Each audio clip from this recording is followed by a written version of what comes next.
record. We call America the Great Satan. I wonder where they got that from. This is episode 20-something, 3, I think, of The Great Satan. I am joined by Mr. Travis Black Moses Jackson.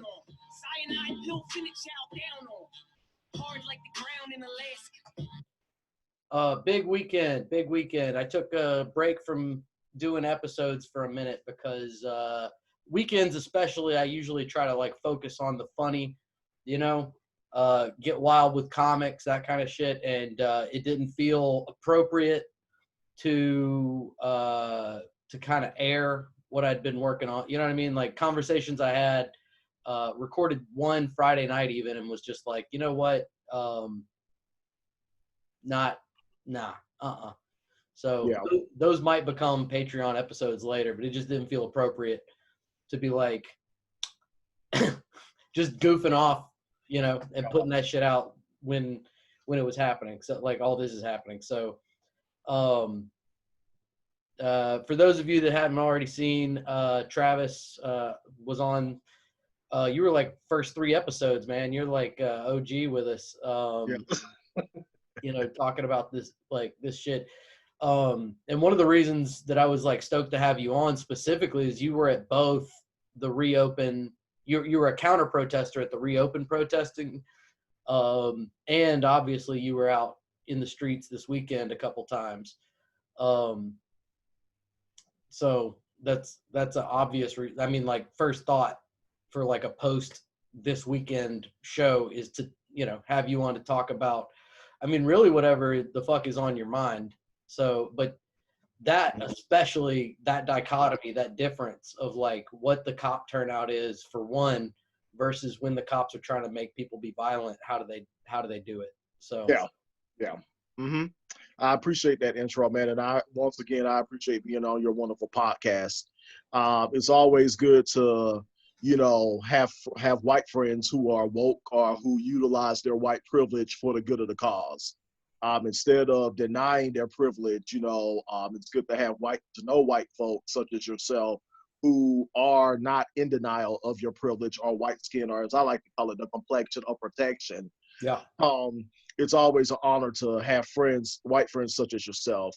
And more, like I said, it feels good to be on this podcast, this wonderful, pimptastic podcast. Absolutely. Yeah. Like you said, yeah, for sure. Yeah, it is pimptastic. You told me earlier to pour myself a little lean, so I did for sure. Yeah. Which, there's no rebellion when I drink lean though, because I got the shield on, right? Yeah, exactly. Got the collar. I got the white skin. Yeah. Fine. I can do whatever the fuck I want. Yeah.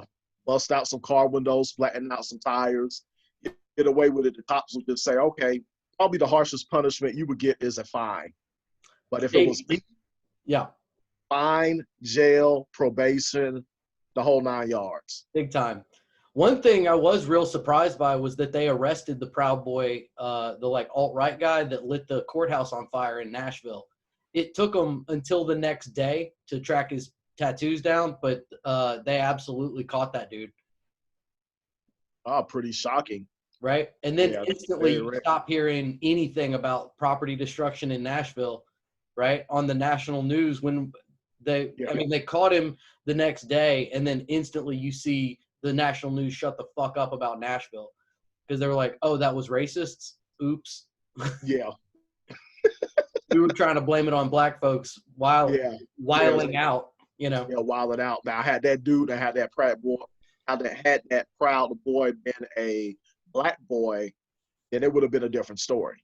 Or if he had been, because he was white, there were pictures of him, but if those tattoos had not been white power tattoos, or if they had been able to edit pictures or whatever, to make it look, to fit that narrative of the white outside agitator, right? The Antifa thug, plus loads of Antifas, Yeah. Then they would have went with it on the news for sure then. Yeah. Mm-hmm. So it's just one of those things that we have to look at in society. What happened with George Floyd was, like I told a news reporter a couple of days ago, because I was in Birmingham and I did get interviewed by the news. I just told them that yes, it was police brutality, but how the way I see it, it was an execution at its illest. Like that dude was executed. He was sent to the gallows. Not a few hours later, he was sent to the gallows. He was sent to the gallows on that scene. Yeah. At that, Yeah, for sure. If you have like anybody, but a cop, a white cop putting his knee on a black man's neck, and that black man is telling him, "Get your knee off my fucking neck. I cannot breathe." Right. If that cop does not comply with that safety order, because that's what George Floyd was trying to tell him, look, I can't breathe. I'm having some issues right now. Right. The cop didn't want to listen. And so look what happened. And I think that the police didn't think, I think that the police thought, oh, nobody, even though people are recording, the recorders are not going to be bold enough to reveal this on on these social medias. Right. And look what happened. With the next day, millions of people saw what happened. Yeah, big time. Yeah. Big time. And I love the it's crazy because like I think you and I talked about this last time you were on, was the common narrative that this has been exactly the same for this amount of time. It's just that we're filming it more. Actually ignores the fact that it is increasing. Police brutality is not the same as it's always been. It's actually gotten worse. Yes, it has. Oh yeah, no doubt. I totally agree with you on that. And you're seeing it now. You're seeing it this year. Ahmaud Arbery. The last time you had me on the podcast, I elaborated what I thought about that. Then you have Breonna Taylor. And then let's not forget, even though we're talking, we're pertaining to Black Lives Matter, we have to talk about those white folks who are affected by it because they stand up for Black Lives Matter.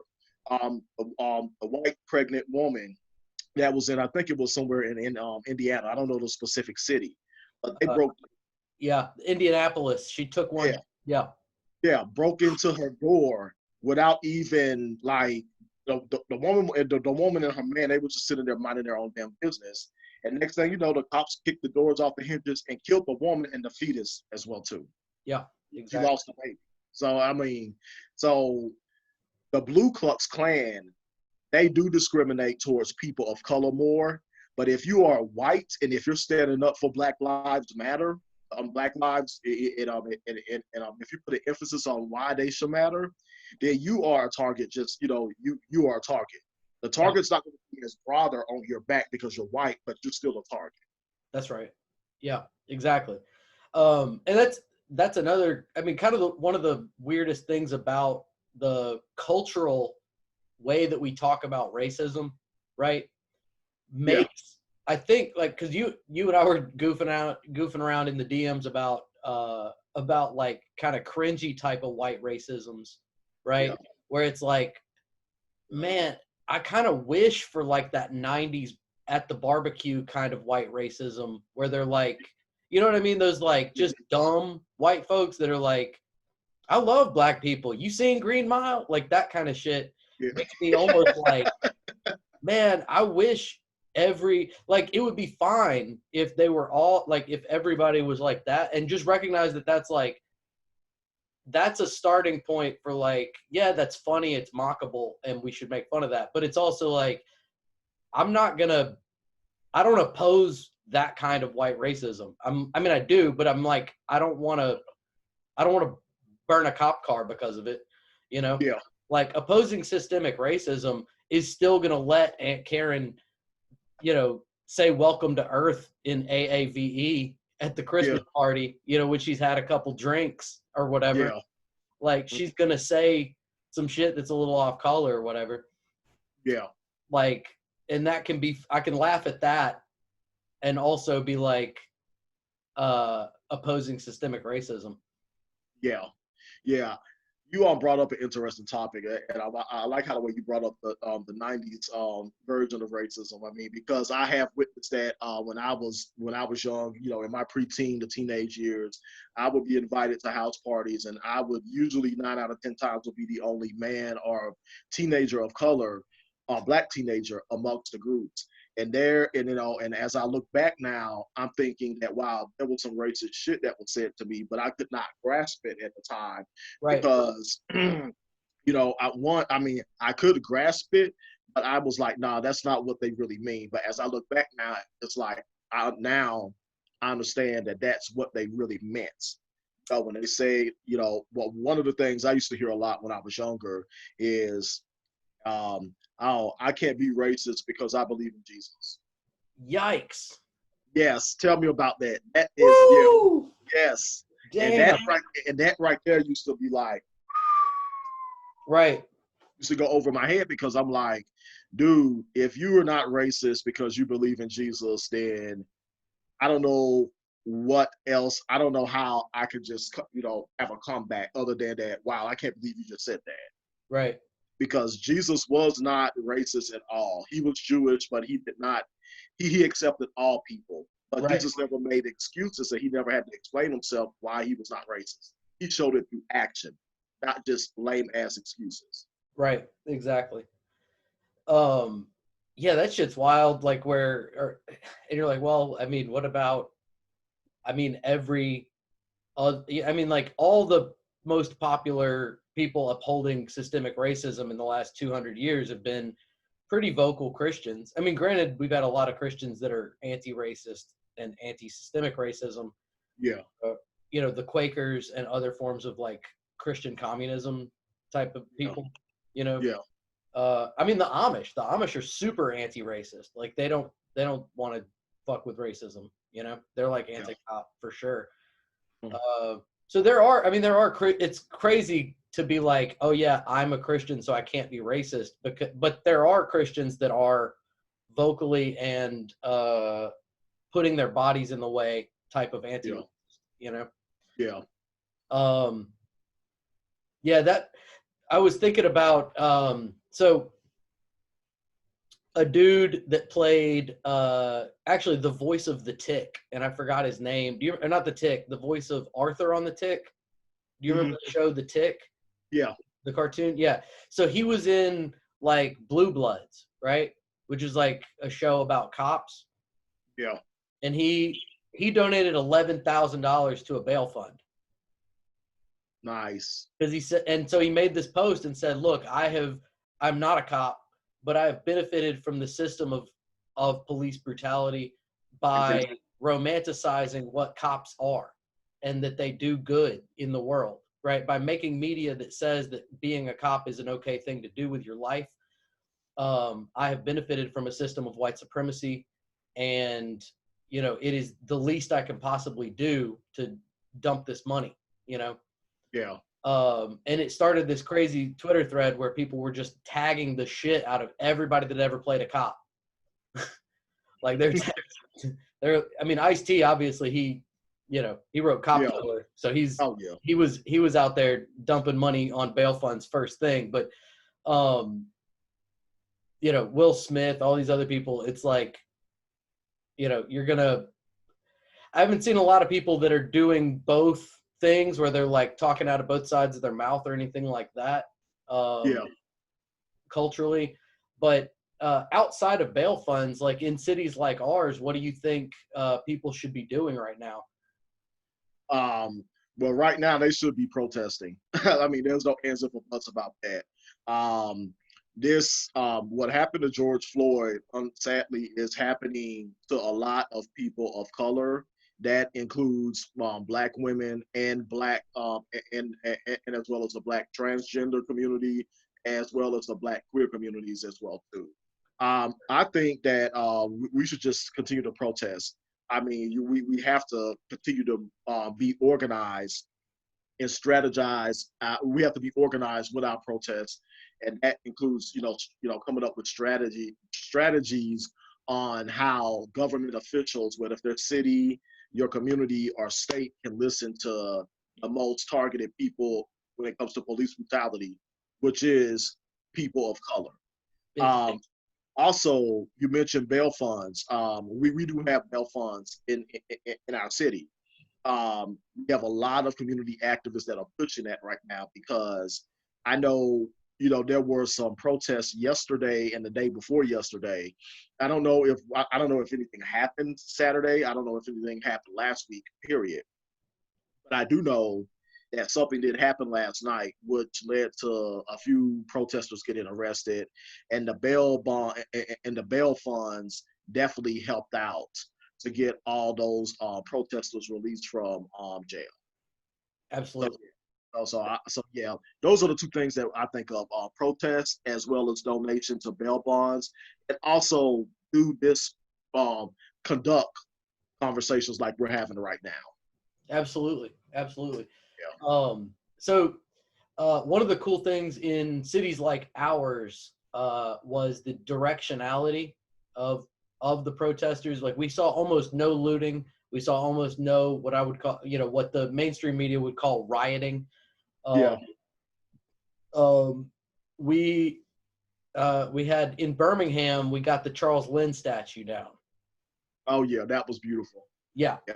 absolutely beautiful. And then so me, the type of activism I do is academic and online because I'm old and You're I not old. You know what I mean? Yeah, no, I do need to be out there busting heads, but still.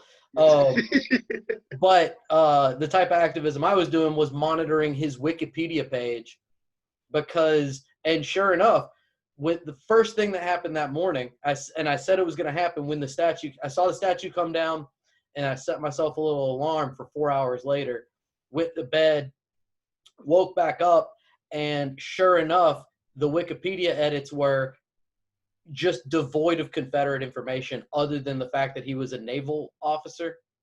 Yeah. But not any of the stuff about building the system that allowed Reconstruction era, like the plantation owners to come back and then be plantation owners again in the new normal after the Civil War. So the whitewashing of his legacy had already started that morning. It was absolutely incredible to see it. That this dude who we'll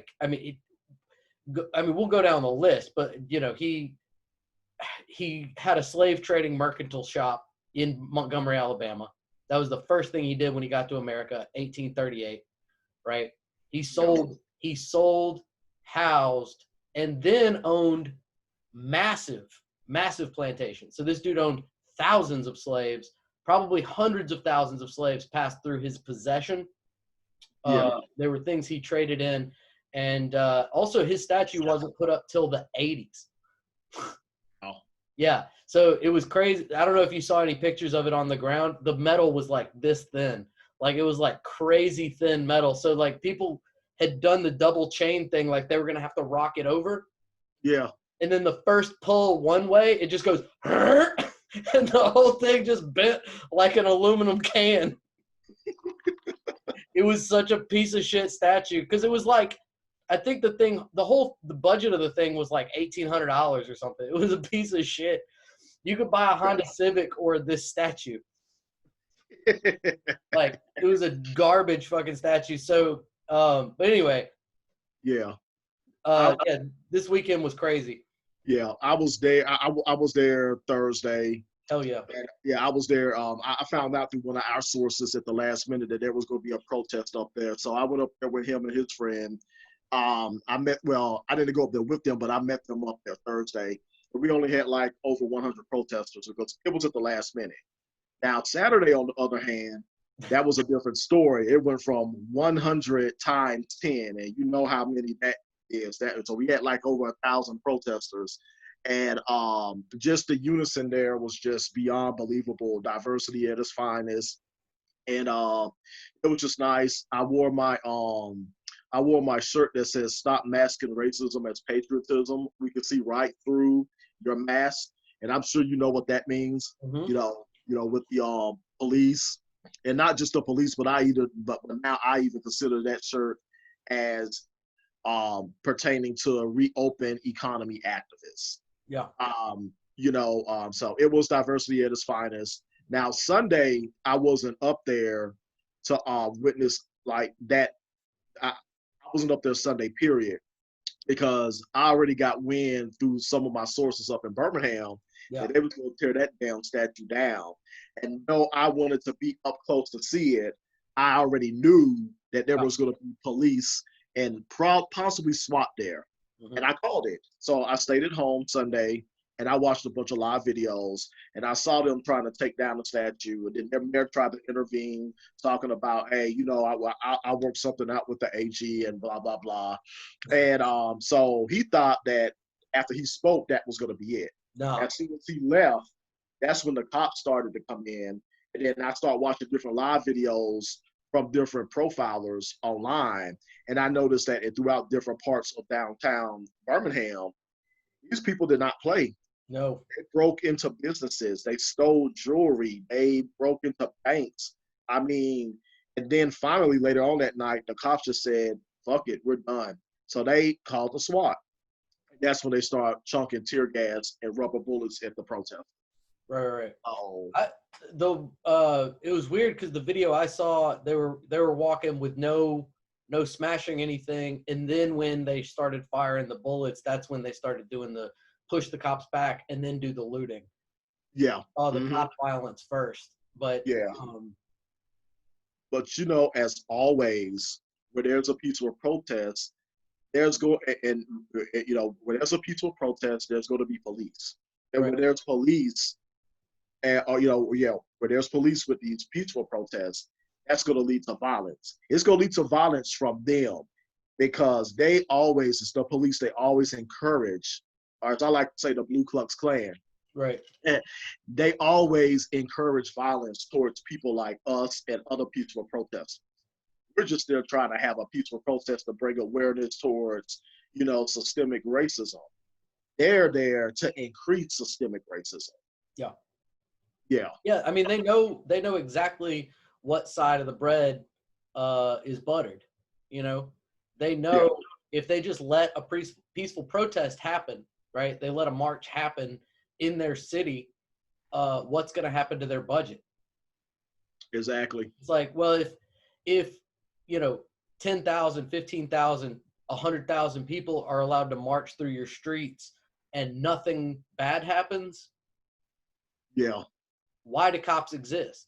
Right? Yeah. So to justify their unnatural existence, their vile, unnatural existence in this hierarchy, they have to commit violence on people to force them to defend themselves. Yep. And it's sad, you know, it's sad that you say that because that is the harsh reality of being in that uniform, which is why when I was growing up, thank God that I saw what it was really about, because one of my relatives, he was high in the rankings amongst his police department. And of course, you know, they say don't share certain things with certain people, you know what I'm saying? And that includes family. However, my one of my relatives, he just basically was blunt with me and he just said, don't be a cop. Yeah. He told me don't be a cop. Even though he's retired now, he's getting benefits. He's like, do not ever in your lifetime be a cop. Yeah. And I always would ask him why, and now I see. Mm-hmm. That's right. Yeah. Yeah, because it's not, I mean, it's crazy too, because like you talk to cops that were cops a long time ago and they're like, they can't say, some of it's because they don't know. They don't understand exactly why they don't want, you know, they're like, but they know if you're a person that they love and you talk to them about what being a cop is, they will tell you do not be one.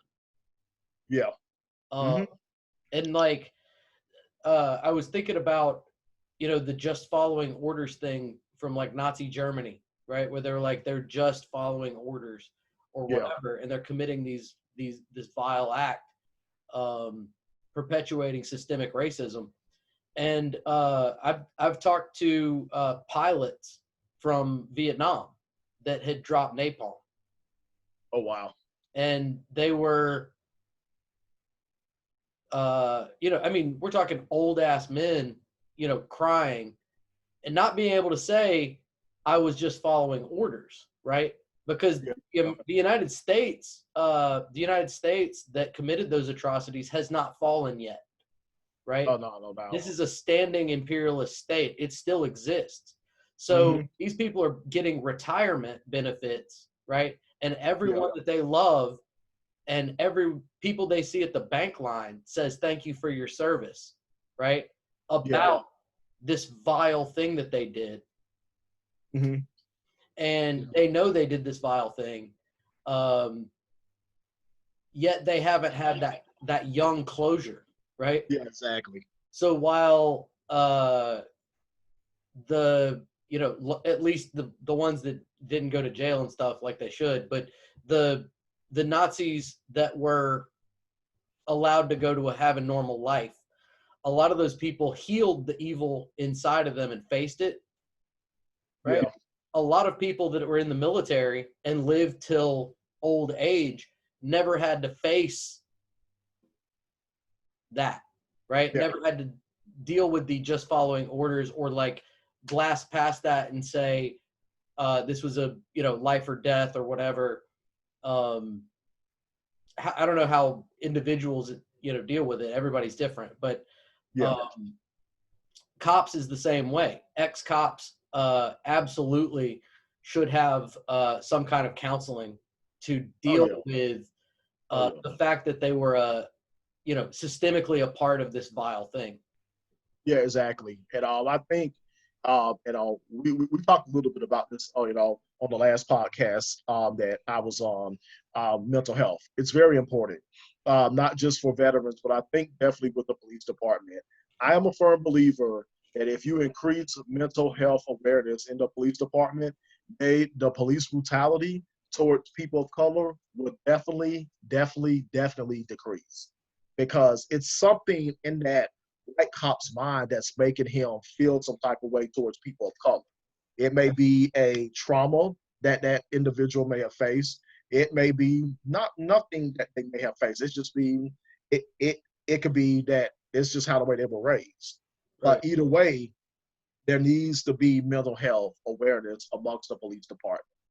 Not sounding like I'm a cop apologist, you know what I'm saying? No. I know what you're saying. Yeah, but there is a dire need for mental health awareness. Yeah, I mean it is crazy to even think about stuff like that, because the centrist position, of course we've talked about this. The centrist position is abolition, right?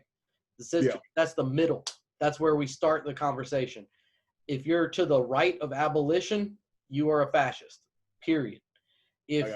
Right? So I mean, but also you go, well, inside the system of law and order and blah, blah, blah, we have to deal with these Republicans and all this other stuff. Like, we do have to have those conversations where we're like, well, if we can't have the actual compromise, which is abolition of the system of policing, right? That's the middle position, right? Yeah. The left position is stuff I can only say when I'm doing it being funny, right? I can't be fully honest about what needs to act. What the real left position is revenge, right? We need revenge, period. Oh yeah, no doubt.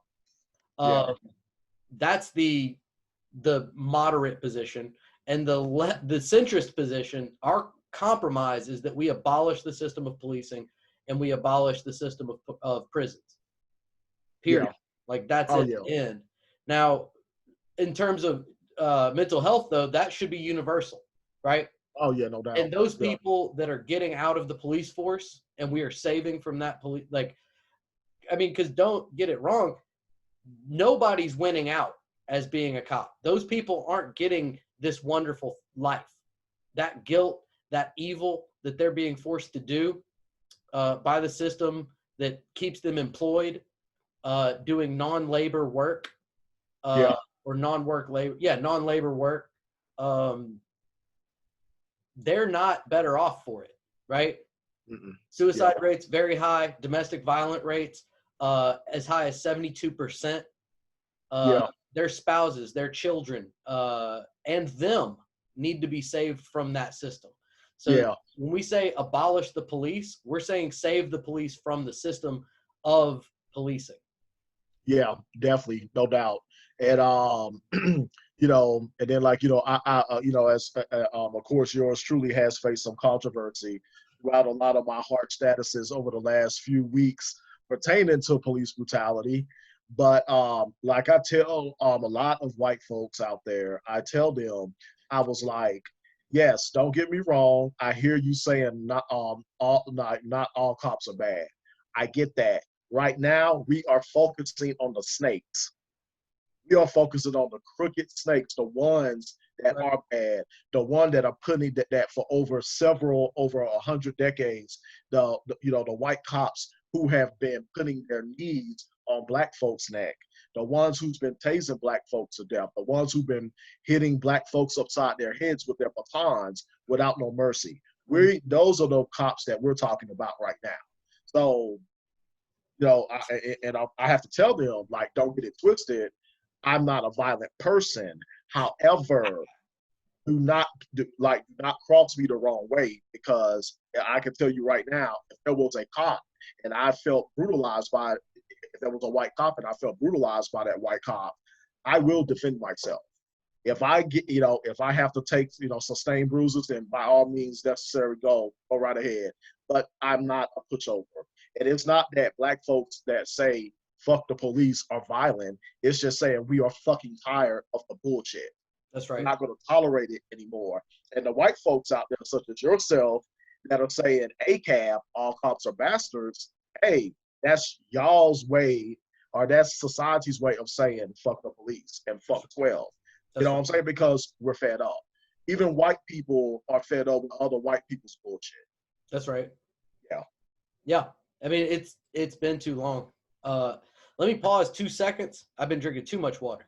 All right, we're back. I peed. You ate. We had a good little break there. Right on. That's right. Conversations deep, as always. That's right. Yeah, we got fucking deep into it in the break. We we can't help it. We can't help it. We're gonna talk like we talk. Yeah. Yeah, man. Fucking so the shit we talked about so much in the break that it's like I don't remember. So we left off. We were talking about psychological help, counseling for those people that not just everybody that's not a cop, but for the cops themselves. So the universalizability there, I mean, every single person needs mental health care to process this past, this neoliberal age, the 1979 to present, and like what it's done to us socially. So not only do we need the abolition of policing, we need to heal from that, right? And not we like in a we need to see like little videos on Twitter of a white baby and a black baby hugging, right? That does nothing to Exactly. heal the divide. What we need is fully opened eyes and professionals talking to every single man, woman, and child in this country about what just happened to us. Yeah, I really think that's very important to have those conversations. But not everybody is not going to be willing enough to stick with the conversation. They claim that they're woke. However, when you start talking about systemic racism to many people, to many white folks, they claim, oh, I'm not racist or this and that. Goes back to what you were saying a couple seconds ago. Oh, they'll say, oh, I'm not racist. My child is black, and my child is black, or no, I adopted a child of color, and he goes around, and they go around and they hug different types of children. Oh, I can't be racist. It's that conversation that kind of makes us, people like me and you, kind of like, if you only knew how ignorant that sound, you would not be saying that. But you don't know, because you don't want to sit down and have a profound conversation whenever there is systemic racism being brought up. Right. Exactly. Yeah. That idea of those cultural types of racism, or equating racism to those like just the woke idea, or just the like, I don't say the N-word or whatever. Like, I mean, I will say this is going to sound fucked up. I would rather every white person in America right now said the N-word every day for the rest of their lives Yeah. then cops continue to exist. Yeah. Then the That's system of policing continue to exist, yeah. right? And that's some spicy shit. Yeah, it is. I'd rather not have neither one of those. I mean, but I do see where you're coming from, though, because if white folks like that, if white people as such that you just mentioned say the N-word for the rest of their lives, there's still a great chance of them changing from their wicked ways. Compared to a cop, you're gonna because the cop is controlled by a system, and if they are working 40 with to each 60 other, hours a week, 40 to 60 hours a week versus wake up one time in the morning with your bran flakes, just whisper it a little bit. yeah, Like, you know what I mean? Because some of them, if I had to, if it was up, you know what I mean? If it was like, hey, look, all you have to do is just say it a little bit. Just say it one time a day, and you'll make it so that cops don't exist. I would take that bullet. I got you. I would whisper it into a tube like I'm smoking weed as a 13-year-old. I would I would take I would find something, Right. Yeah, because man, good luck on trying to change a cop's mind, especially if it's a white cop, because though the white cop is already they already have the complexion of protection of white skin that they can benefit from that they're benefiting from the system. A black cop, on the other hand, there's a high chance that you could change their mind because they don't have that complexion of protection. Their skin in America is considered as sin, right. but a white person's skin is considered as an automatic win. You know what I'm saying? So yeah, I like I said, I'd rather not have neither one of those things happen, but I see where you're coming from. Right. Because you cannot, once you put on that uniform, that's it. Like you're caught up. And if you do something bad, and if you lose your badge, that looks very shitty on your resume. Right. That really does. So it does. Yeah. So I think that there was what was it? There's a saying inside the cop thing is there's no way out but through. That's deep. It means I never if you don't just keep moving up and moving up and moving up, you're fucked. Yeah. That's it. Mm-hmm. That's all you can do. Yeah. And I'm from that same relative that was a police. Like I said, they told me some interesting stories. Right. And they were saying that there were many times where they would have police trainings, and they would be the only person cop of color amongst that. Right. So they just told me that that's not the one you want. Right. And they already they're joking with they joked with me when they were talking with me, and they was just basically saying, knowing your black ass, you would not make it day one because of who you are. You know what I'm saying? Oh. I was like, yeah. You and me both. We're not good at keeping our mouths shut. No, we're not. Now we are to a certain extent. Right. Oh yeah. Yeah. But you know what? I mean, I haven't been murdered yet, so yeah. I'm obviously holding a lot in, or else they would have come for me already. Oh yeah, me too. So, but I mean that part. But in terms of putting yourself in there every day, having to deal with people like that, Yeah, I can't do it. And he told me that, that same relative told me that the shade is real in the police force. It's deep. Unfortunately, he wanted to make a career to the point where that he would retire. But unfortunately, that didn't happen. He could only muster out 10 years, and that was it. And a lot of people were telling him, "Oh, stay, do 10 more, you'll retire." He was like, "No," because he's seen enough. Yeah. And this was in the 90s. Yeah. This was from the early 90s to early 2000s. Yeah. And now he looks back and he said, "Thank God that I've been in 20 years because look at what's going on now." Yeah. So he's definitely anti-cop now. Oh, for sure. I know a couple, I know a couple cops, a couple COs, right? I know 2 cops, 2 COs. Mm-hmm. That's pretty much it. But both of them are cops in areas that have community policing standards, right? So what we were talking about was the idea that the moderate position is abolition of policing I mean, that's it, right? Yeah. The middle position is abolish policing, and the left position is murder all cops. Yeah. So revenge, right? Yeah. Exactly. Right. Maoist standard is fix landlords by making them not be landlords anymore, by making them dead, right? The Yeah. moderate position is fix landlords by making them not be landlords, by letting them just go get real jobs, right? Yeah. Same thing with cops, right? The moderate position is we abolish what cop is as a profession, and we open that up to the community to define what policing standards should be. So there are places that have cops that are not cops, right? If that makes sense, right? Yeah. Yeah. Like you and I were talking about, we did not see riots in Montgomery, for instance, right? Yeah. Mm-hmm. Because at the protest, what'd they do?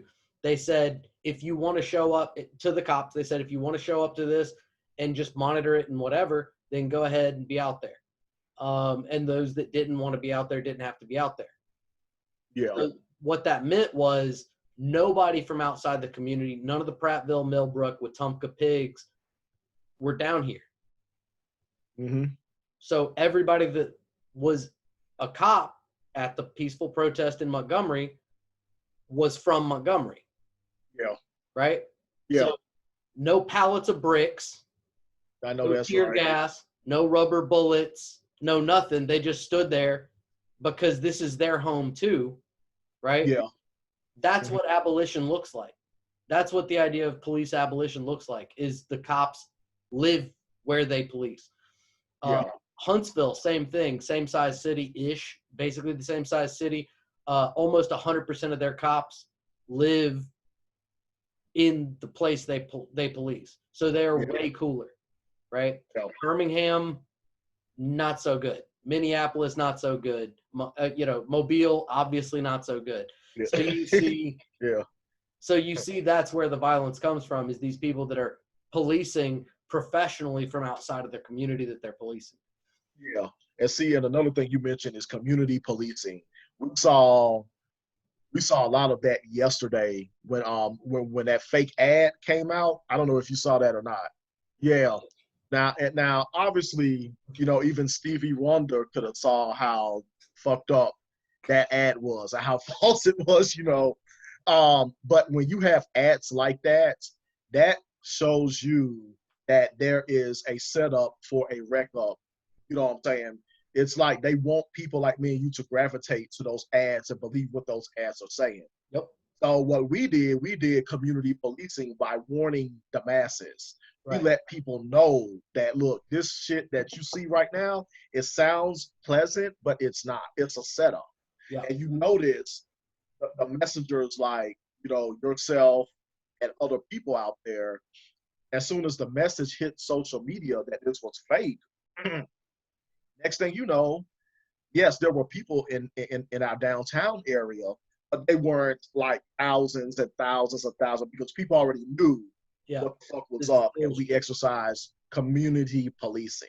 That's right. So, yeah, you have a great way of explaining that, but because I feel like if all communities would do community policing, then there would be no need for police department. Right. Back in the late 70s and early 80s, there was this thing where like right-wingers would say communism works on paper but not in real life. I don't know if you ever heard that. That's deep. I never heard of that. It's bullshit, right? It's some dumb bullshit. Like they say communism works on paper but not in real life. Anytime you ever see the actual, like any instance of the praxis of communism used in real life, it works like a charm, right? So abolition of policing and the idea of community policing, it works so much better, right? We saw no violence in places with even greater than 60% police residencies, right? Yeah. No violence, period. Not any, in places where the cops lived there, right? Kansas City. So we'll get back into like what the opposite looks like, which was where the pigs were dropping off pallets of bricks, right? And then Kansas City got smart their cops were lazy and smart, and all they did was take pictures of some trash and say, "This is what protesters were throwing at us." Yeah. And then they didn't have to drop off pallets of bricks. Yeah. They just, I got hit with Bush's baked beans Yeah. and And an umbrella yeah. and a shoe, And right? a shoe. They took pictures of trash and said that's what the protesters are throwing. So they make up bullshit and whatever. But that's the whole point is any moment we see left praxis employed, which is, 100% residency for policing, right? Yeah. So the full abolition of policing as a profession. The instation, that's not a word. Instating of community policing standards, we see a complete reduction in violence almost to 100%, right? And definitely violent crime from the community goes almost to nothing because the cops instigate all violence, period. Yeah. Yeah. They definitely do. And speaking of investigating violence, they don't only investigate, but they increase it as well too.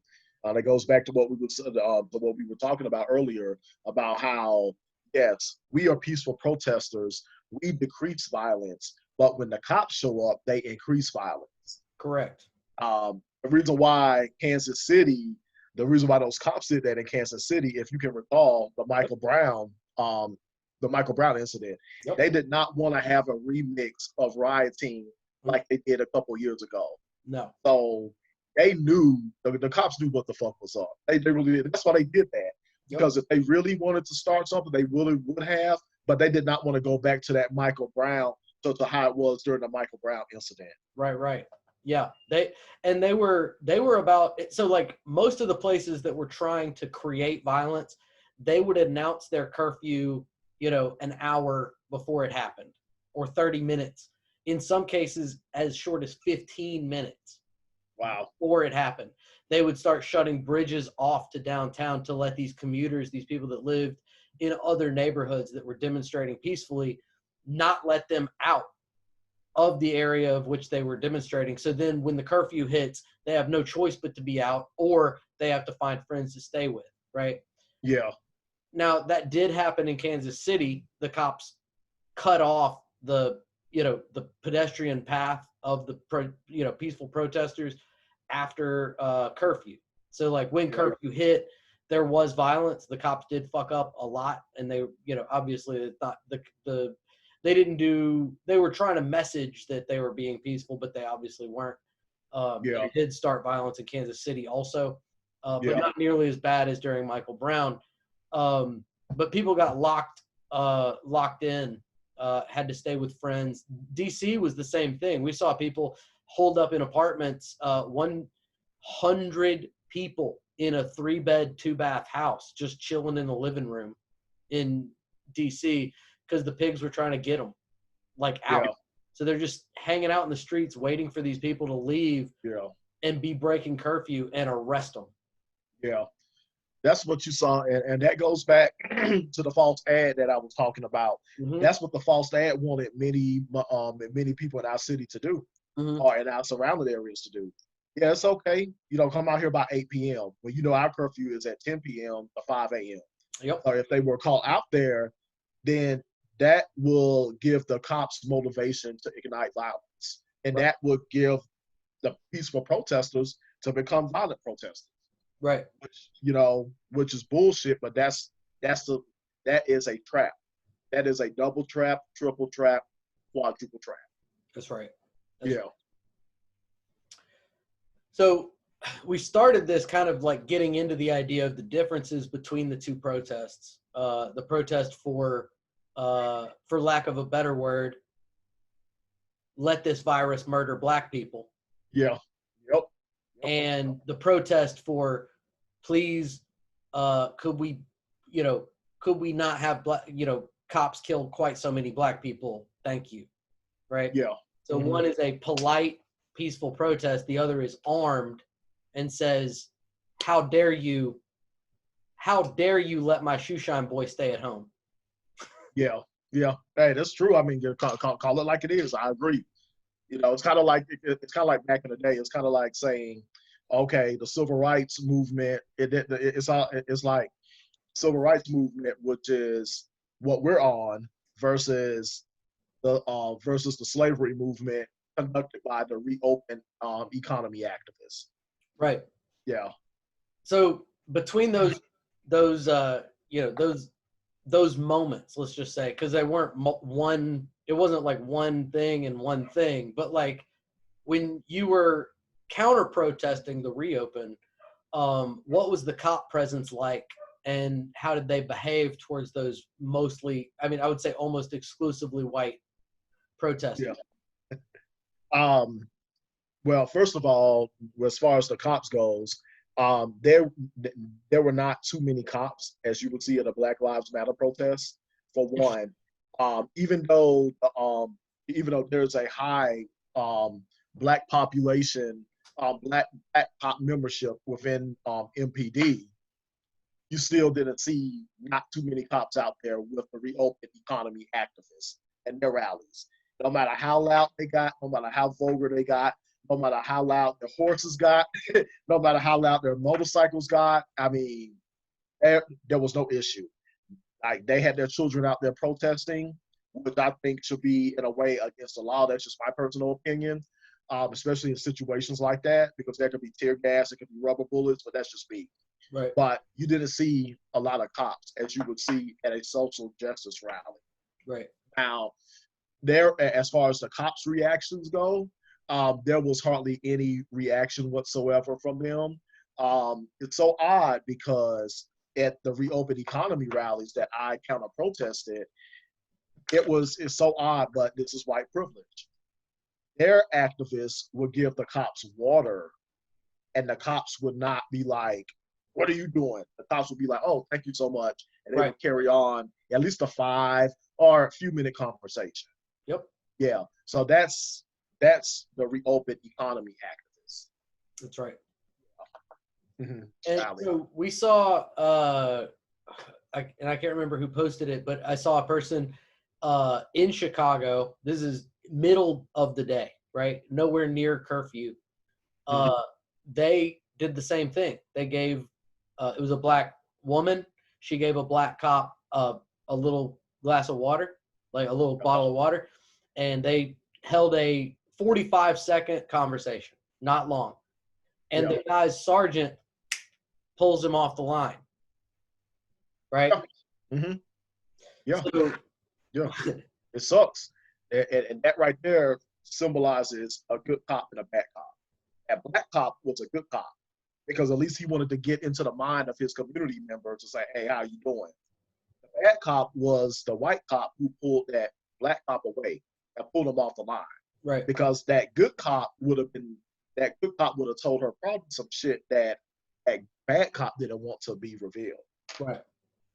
Like, be out of here by 5 o'clock. They're fucking up. Yeah, exactly. They already knew. That was the crazy thing. A ton of them already knew as early as 2 and 3 in the afternoon. Hey, get the fuck out of here. Curfew's set at 8, but it's really going to be 6. Right? They're trapping you on this island, you know? Yep. So, and then the social justice rally, you want me to elaborate on that, right? For sure. Yeah. For sure. Okay, so now at the social justice rallies, like the ones I attended in Birmingham and here and in Huntsville, I noticed that there are more police. There are more police. Way more. There's more police. But check this out. There are also SWATs around the corner. There's helicopters flying. There is a what do you call those flying machines that document information? Drones. Yeah. And when I was in Birmingham, I shit you not, dude, I saw 2 drones. Yeah. They were flying in our area where we got together, as well as the speaker spoke. Right. And those drones flew, I would like to say, for at least 30 minutes. At least. Yeah. Yeah. So then, as far as the cops' presence, like I said, there are more police and there are more advanced technology as far as security goes, or as I like to call them, spies. Yeah, big time. Mm-hmm. And so, how they were treated, the one in Birmingham, I was shocked Now they did give us our 300 feet. However, there was still more cops. There Yeah. was still more cop presence. Big time. Yeah. Big time. Yeah, we saw. I mean, even Montgomery, which the George Floyd. It wasn't really even a protest in Montgomery. The meeting at the Capitol steps was just a remembrance of George Floyd. Right. Okay. That was pretty much it. Even that had like so many more cops than we saw at the reopen. I mean, it was absolutely Yeah. crazy, and Yeah. the turnouts were almost identical. We're talking, 1 to 300 on both of them, right? Yeah. And the cop presence was just so much higher, even though Montgomery, luckily Montgomery was like, don't send out a gang of, don't send out a bunch of violent cops. They didn't have SWAT around the corner, and they didn't do anything to instigate violence, right? Yeah. Mm-hmm. It was still crazy to me, like, because I said, I mean, I didn't want to be like pro Montgomery or anything because we do have cops here, but yeah, the fact that they were able to stay, not be violent or whatever in the face of being just mass deployed for no fucking reason. Yeah. And yeah, it's wild. And then whenever we started the march, I noticed that there were police at designated areas, to direct the march, Yep. to direct the march. But also I noticed that I felt this, maybe this may have been paranoia, but I felt it. There were cops that were undercover cops that were amongst us that were that posed as protesters. In Birmingham, for sure. Yeah. For sure. I felt that. Yeah. I felt that all over me. And I felt the same way during Montgomery's protest as well, too. And remembering the George Floyd's life. Yeah. I remember that. We saw a lot of like potential plainclothes, but then for sure in Birmingham there was a lot of plainclothes cops, for sure. And again, it was a live feed, whatever. And I'm not going to drop names on who posted what or where. But yeah, there was definitely like a dude talking shit that was like a little iffy. You know what I mean? Yeah. So, yeah. Then and then also, I'm sorry about that. I forgot to mention this too. The difference was, and here's another difference. Yeah. When it came to the reopen economy rallies, there was no interruption from our side whatsoever. We cringed our teeth, we held our signs up to counter protest, but we never said "F you, dude" or whatever. We never interrupted them. Nope. However, at the social justice rallies, however, that's a different story. Because when I was in Birmingham, there was this one black dude who yelled "All lives matter." And mind you, Birmingham is a different crowd compared to Montgomery. Right. They don't play up there. You will get your head busted real quick if you say anything ignorant like that to the wrong person. Right. So amongst these 1,000 people, there's a black guy that says "All lives matter." So immediately we kicked him out. We told him, like, "Look, dude, you're going to have to go." So we pushed him out. 30 minutes later, there's a white guy that says, "Well, what about my life?" That right there, I think that was a dagger because, we not only rushed him off, but one of the speakers got off from the stage and confronted him. Yeah. That was it right there. So I was like, it's so weird, and while all this was going on, I was thinking, wow, when I counter protested the reopen economy activist rallies, there was no interruption. The cops just held their peace and kept their distance. Right. This is a different story.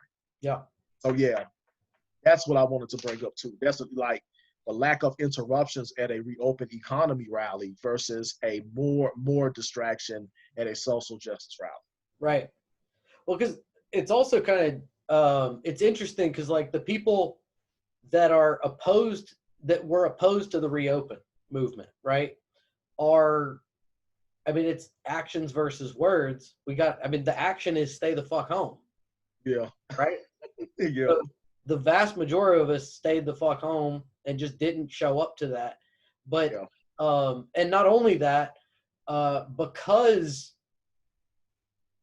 we are better equipped at keeping our tongue, because what we want is, dangerous to the status quo, whereas what they want is the status quo. Exactly. Yeah. So we are better at keeping our fucking mouths shut. And we are better at disrupting a corrupt system too. Right. That's Yeah. right. Mhm. So on, we have our places like this where we can say whatever the fuck we want. I mean, even this, I can't say whatever the fuck I want. Yeah. We're going to put this on YouTube. It's owned by a corporation. They uphold the system of white supremacy and cops. Yes, they do. So Yes, they do. I can't say everything I want to say. Yeah. Yes, they freaking do. Yep. Because that right there, and you brought up another interesting topic that I could go off on all day. Yeah. It's systemic racism through advanced technology. Go off. Go off. I mean, shit. We've compared and contrasted. We've hit the bullet points we wanted to hit. I said it before this. I said I'm throwing my notes away and fucking notepad. Let's just go. It's coming from the heart. Let's just go. Yeah. So systemic racism in advanced technology. Yeah. When there's a talk about systemic racism in advanced technology, I can't help but to think of Facebook.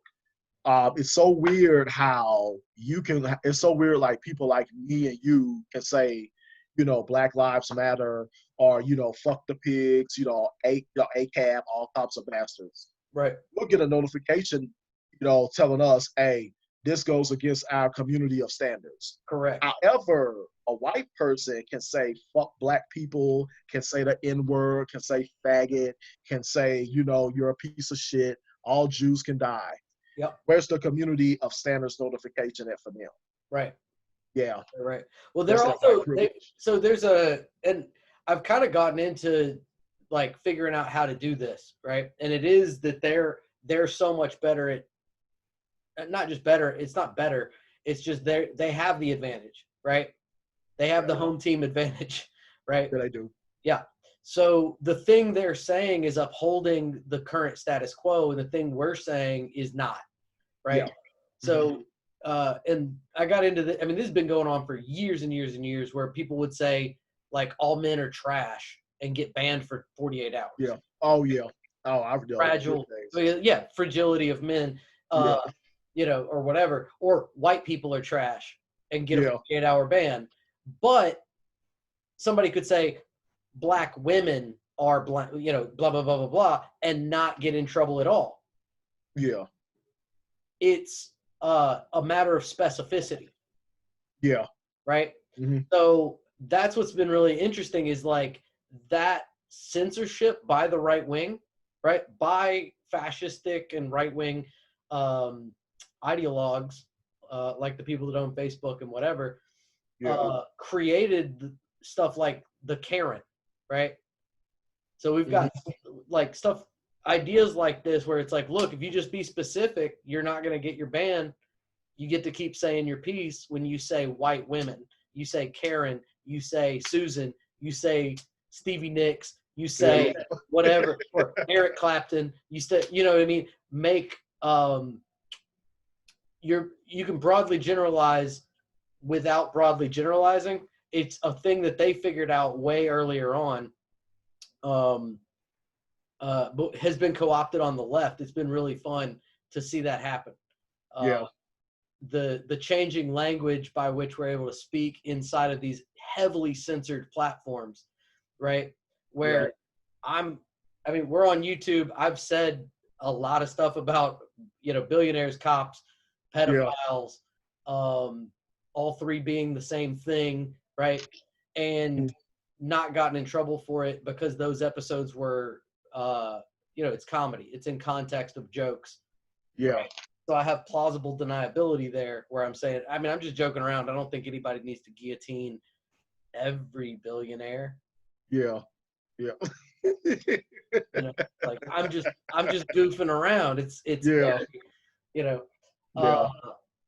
But yeah, on Facebook, there is no like parody button where you're like, now I get to say whatever I want. Yeah. Yeah. Especially since this since the Trump administration has commenced, they have put a lockdown on anything that you say against white supremacy or white male fragility or xenophobia, homophobia, or anti-Semitism. You will get a community of standards. notification. For sure. However, during the Obama administration and even the Bush administration, Yeah. we could say whatever the fuck we want. We can curse your ass out, curse your mama, the cats, the dogs, and everything. There will be no community standards. Yeah. But now with the Trump administration, there's community standards because the truth is people who support Trump, including themselves, the Trump administrators, they don't want the truth to be revealed that they're racist pieces of shit. Right. It was wild because like during I told somebody about this recently. During Obama, I'm never like I don't hit the report button, right? Because I don't trust platforms and I usually don't think that they have our best interests at heart, right? Yeah. But the report function exists for a reason, and if something is hate speech, you should report it, right? Yeah. So I did that. I saw Obama. It was obviously supposed to be Obama. It was a mannequin made up like Obama in a suit hung from a tree with a noose. I remember that. I hit report on it, right? And I reported it as racism. Like it was, racist hate speech, went against community standards because it was a actionable violent threat. And then it said who against, and I typed out Obama's name and then sent it in. It came back as, no, it's just regular free speech because that wasn't Obama. It doesn't look enough like him, right? When it was Obama. It clearly was. They put fake ears on this mannequin to make him be big like he had, to make it look like Obama. He has large ears. Yeah. I remember that. Yep. I remember that. I think that, if I'm not mistaken, it happened at Ole Miss. I think it was either Ole Miss or somewhere else, but I know it was a Southern college. Yep, that's right. Yeah, I remember that. Sure did. I had one of my friends. They were just like, whatever. That's just free speech. That's fine. Yeah, I had a friend of mine. Her father, when he got elected for the second time, he went to the store and he got a couple of paper targets. And what he did, he put Obama's face on all of them. And he didn't shoot, but he had arrows, like he's an archer. So and she told me that she could remember days when she would look out the window and she would just be like, "Wow, this is fucked up." So one day she had the urge, she had the motivation to ask her father, "What's up with these targets?" And the father looked at her bluntly and told her, "This is how I release my anger off people. This is how I release my anger off of people I don't like." Just bluntly like that, and she was white, of course, and she remembered that, and she was like, from that day forward, that's when I started to study white privilege. Right. Yeah, and now she sees that, and she was like, during the Obama administration, I saw so much white privilege. Yeah, because you have a president of color who's doing the right thing for society.